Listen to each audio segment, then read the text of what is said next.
사도신경하심으로 우리의 신앙을 하나님 앞에 고백합니다.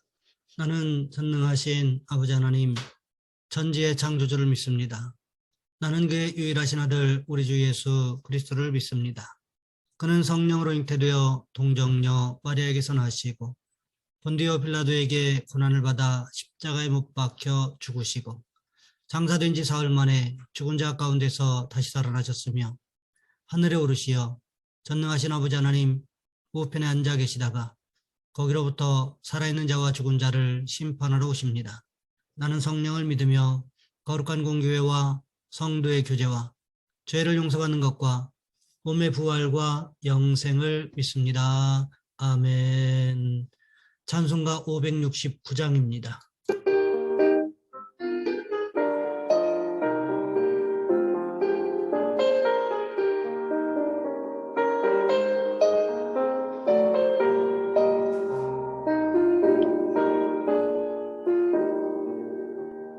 선한 목자 되신 우리 주 항상 인도하시고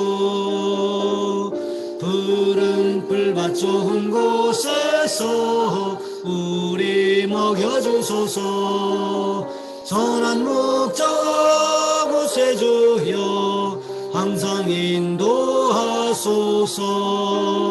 선한 목자 구세주여 항상 인도하소서. 양의 문이 되신 예수여 우리 영접하시고 길을 잃은 양의 무리를 항상 인도하소서. 선한 목자 구세주여 기도 들어주소서. 선한 목자 구세주여 기도 들어주소서.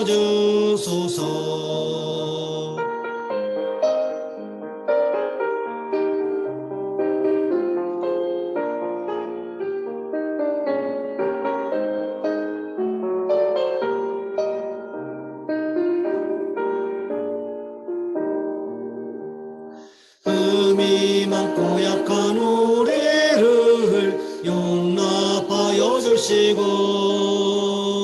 주의 넓고 크신 은혜로 자유 얻게 하셨네. 선한 목자 구세주여 지금 나아갑니다. 선한 목자 구세주여 지금 나아갑니다. 일찍 주의 뜻을 따라서 살아가게 하시고 주의 크신 사랑 베푸사 따라가게 하소서. 선한 목자 구세주여 항상 인도하소서. 선한 목자 구세주여 항상 인도하소서.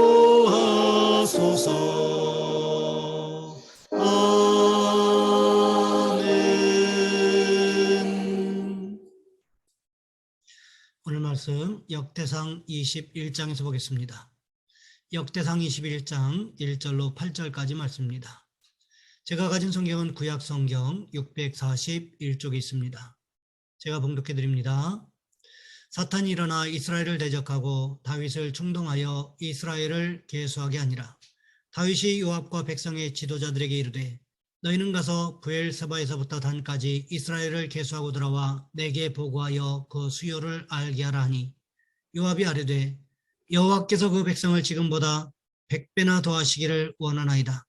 내 주 왕이여 이 백성이 다 내 주의 종이 아니니이까 내 주께서 어찌하여 이 일을 명령하시나이까? 어찌하여 이스라엘이 범죄하게 하시나이까 하나 왕의 명령이 요압을 재촉한지라.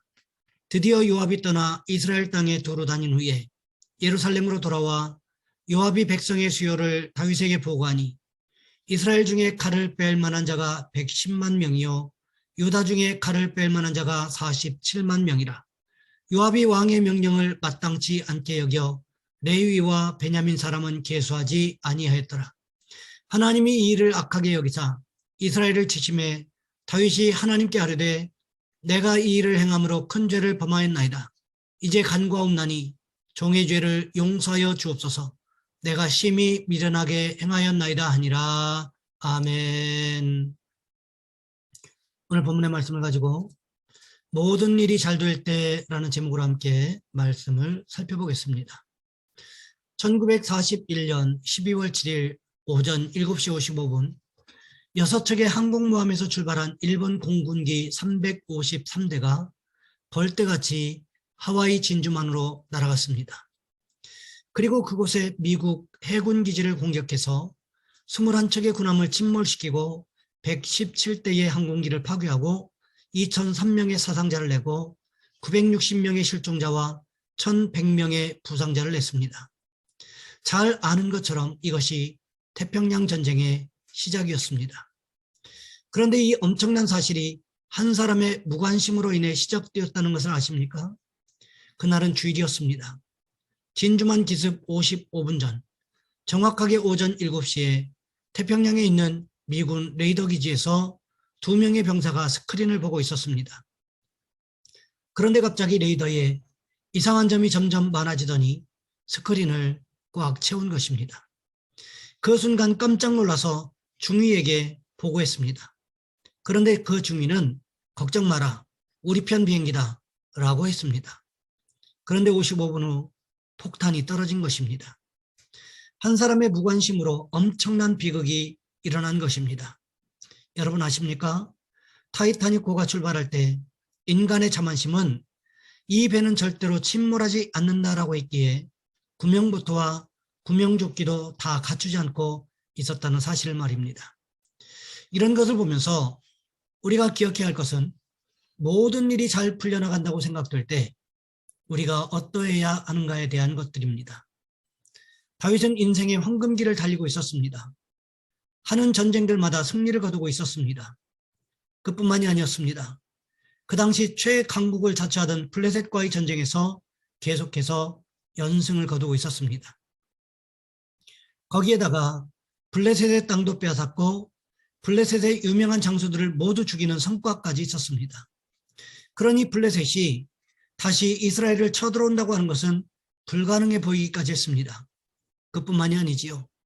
외국에서 들어오는 수많은 조공들로 인하여 이스라엘 경제 또한 풍성한 시대를 지나가고 있었다는 것입니다. 어느 한 가지 부족한 것이 없던 그런 시대를 지나가고 있었다는 것입니다. 그러다가 드디어 다윗에게 문제가 생기기 시작했습니다. 오늘 본문 1절 말씀해 보시면 이렇게 기록하고 있습니다. 사탄이 일어나 이스라엘을 대적하고 다윗을 충동하여 이스라엘을 계수하게 하니라. 왜 갑자기 오늘 본문에서 사탄이 일어나 이스라엘을 대적했다고 기록하고 있을까요? 사탄의 궁극적인 목적이 무엇입니까? 요한일서 3장 8절 말씀해 보시면 이렇게 기록하고 있습니다. 죄를 짓는 자는 마귀에게 속하나니 마귀는 처음부터 범죄함이라. 하나님의 아들이 나타나신 것은 마귀의 일을 멸하려 하심이라. 무슨 이야기입니까? 마귀의 목적, 사단의 궁극적인 목적은 하나님의 백성들로 하여금 죄를 짓도록 만드는 데 있다는 것을 사도 요한은 분명하게 기록하고 있다는 거지요. 그렇다면 오늘 본문에서 사탄이 일어나 이스라엘을 대적한 이유가 무엇일까요? 이스라엘로 하여금 하나님 앞에 죄를 짓도록 하기 위해서였다는 거지요. 창세기 3장에도 보시면 뱀이 여자에게, 즉 하와에게 무엇이라고 말했습니까? 동산 중앙에 있는 나무의 과실을 따먹는 날에는 너희 눈이 밝아져 하나님과 같이 된다고 강조해서 말하고 있지요. 무엇을 말하고 있습니까? 죄를 짓도록 옆에서 유혹하고 있음을 말하고 있는 것입니다. 오늘 본문에도 보시기 바랍니다. 사탄이 이스라엘을 대적하고 다윗을 충동했던 이유가 무엇이었을까요? 이것은 오늘 본문의 말씀을 가지고 추측해 보건대 다윗이 군대로 동원할 수 있는 인원수가 얼마나 되는지를 알아봄으로 인하여 자신의 나라가 얼마나 든든해져 있는가를 과시하기 위한 목적이 아니었을까 하는 생각을 해보게 됩니다. 사실 인구조사 자체가 죄는 아니라는 거지요. 왜 그렇습니까? 민수기에 보시면 이스라엘 백성들의 인구를 2번 조사하게 되는데 그 인구 조사를 누가 시켰습니까? 하나님께서 시키셨다는 거지요. 그런데 문제는 무엇입니까? 인구 조사를 통하여 하나님께 영광을 돌리는 것이 목적인가? 아니면 내 영광을 드러내기 위한 것이 목적인가? 동기가 무엇이냐에 따라서 이것이 죄가 될 수도 있고 그렇지 않을 수도 있다는 것입니다. 오늘 본문에 보시면 사탄이 다윗을 어떻게 했다고 기록하고 있습니까? 충동질했다고 기록하고 있습니다. 원래부터 다윗이 인구조사를 하려고 하는 의도적인 계획이 없었다는 것입니다. 그런데 옆에서 자꾸 사탄이 다윗을 충동질했다는 거지요. 블레셋으로부터 땅도 빼앗았고 주변 나라들이 모두 다 조공을 바치고 있는데 그렇다면 내가 한꺼번에 동원할 수 있는 군사가 얼마나 되는지 알아보면 더 큰 의지가 되고 힘이 되지 않겠느냐고 충동질했다는 거지요. 다윗이 처음부터 사탄의 충동질에 넘어갔겠습니까? 그렇지 않았을 것입니다. 처음 몇 번은 거절했을 것입니다. 그런데 어느 날부턴가 자기 욕심이 발동하기 시작한 거지요. 그래도 내가 이만큼 전쟁에서 승리했고 나라를 든든하게 했는데 내가 얼마나 이 나라를 잘 다스려 왔는지 한 번쯤 중간 점검을 해볼 수도 있는 거지 뭐. 그런다고 죄가 되겠어? 이런 교만한 생각이 들기 시작했다는 것입니다. 그래서 어떻게 합니까?